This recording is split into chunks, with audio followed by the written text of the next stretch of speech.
ઈસીઆઈની જે વેબસાઇટ છે એમાં અમુક અરજદારો દ્વારા મતદારો સામે વાંધો રજૂ કરેલ છે.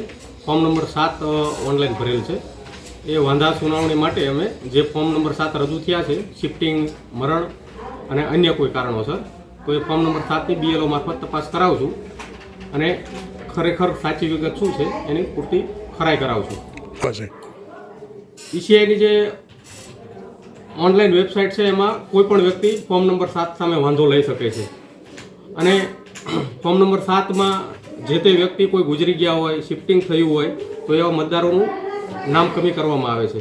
એટલે અમારી કક્ષાએથી બીએલઓને અમે તપાસ સોંપશું. જે કંઈ મતદારોના વાંધાઓ આવ્યા છે એ વાંધાઓ સામે સુનાવણી રાખશું અને ઈસીઆઈની જે ગાઈડલાઈન છે 1 થી 13 પુરાવા રજૂ કરવાની, એ 1 થી 13 પુરાવા રજૂ કરવા માટે પણ જે તે મતદારોને અમે પૂરતી તક આપશું અને તક આપ્યા બાદ જો પુરાવા રજૂ નહીં કરે તો એમની સામે કાર્યવાહી કરવામાં આવશે.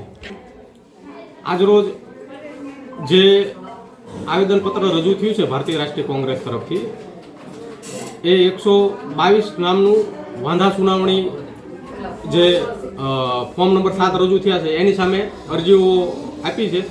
ખરેખર એની પૂરતી તપાસ કરશું અને તપાસ બાદ જ યોગ્ય કાર્યવાહી કરવામાં આવશે.